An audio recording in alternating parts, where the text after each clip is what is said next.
There's our song of the day. It's called Knockin' on Heaven's Door.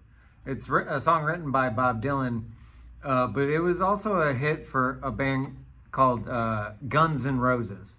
They're a band out of Los Angeles, California, and they popped up in the in my music history source today because today is the anniversary of the Riverport Riot that happened back in 1991 on this date, July 2nd.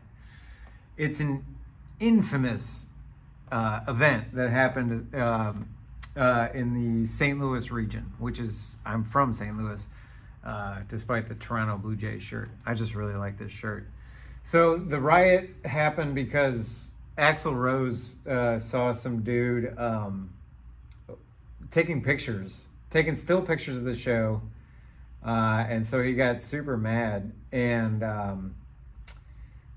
so with security unable to confront the person, Axl Rose decided to confiscate the camera himself. So he stopped the show, jumped off the stage, grabbed some dude's camera. It's not going to end well. Saying, "I'll take it, gosh darn it," and then jumped into the audience and tackled the person. After taking the camera, striking members of the audience and the security team, and being pulled out of the audience by crew members, Axl Rose grabbed his microphone and said, "Well, thanks for the lame security, I'm going home," slammed his microphone on the stage and left. That's not a very mature way to deal with a situation like that. Seems a tad entitled. But, you know, it's been 33 years. Maybe he's made some improvements in his interpersonal relationships. So Axl left the stage, and then Slash said, "He just smashed the microphone. We're out of here." This infuriated the audience. Yeah, people got really angry, setting off a 3-hour riot in which dozens were injured. And yeah, there was some footage of the riot captured by Robert John, who was documenting the tour for the band. So Axl Rose ended up being charged with having inciting the riot, but the police were not able to arrest him until almost a year later, as the band had gone overseas to continue the tour. Wow. So he incited a riot in St. Louis, Missouri, and then skipped town out of the country overseas, so the U.S. officials could not arrest him. Yeesh. Charges were filed against Rose, but a judge ruled that he did not directly incite the riot. Okay, here's a quote from Izzy Stradlin. He says, "When something like that happens, you can't help but think back to Donington," referring to the 1988 festival at which 2 fans died during a Guns N' Roses set. "What's to stop us having some more people trampled because the singer doesn't like something?" Such a good quote. Singers oftentimes can be very egotistical, and so they have this grandiose vision of themselves and their importance. But gosh darn it, they're part of a band, for crying out loud. Not everybody just connects with the vocals.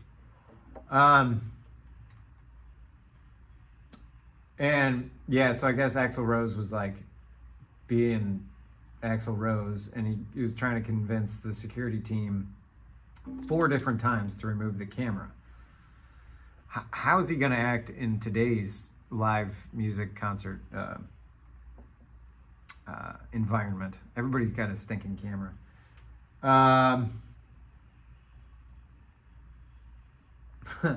He also, yeah.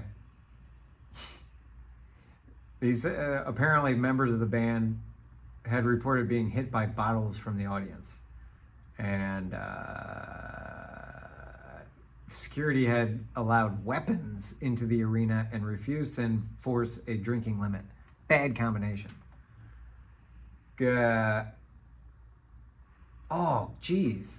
Liner notes of Use Your Illusion 1 and 2 include thank you notes, and then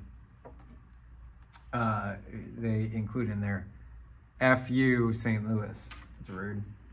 And then the band did not play in the city of St. Louis again until July 27th of 2017. Yeah, according to news sources, they were banned from playing in St. Louis up until that point. So yeah, 3-hour riot incited by Axl Rose, insisting that somebody give him his camera. Even though these guys are celebrities, they don't understand that people take pictures of celebrities. It seems a bit extreme. But anyway, that's the story of the Riverport riot that happened 33 years ago today. And by some miracle, that band is still around. And you got to give Axl Rose some credit because he does have like it's been scientifically proven, it's the widest range of any vocalist in rock and roll music. And some of Slash's stuff is inventive and cool. I've never been a fan of Slash because he's such a...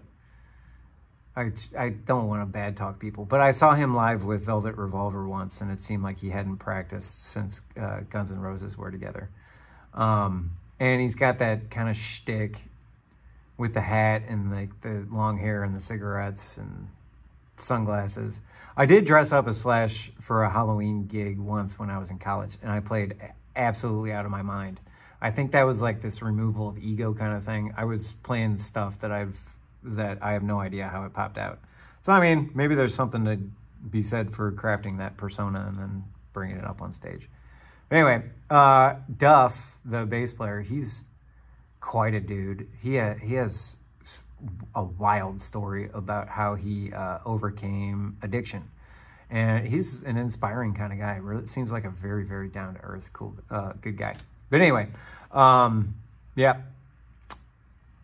Riverport Riot anniversary. Enjoy. That's our song of the day. Knockin' on Heaven's Door. That's their cover of the Bob Dylan song.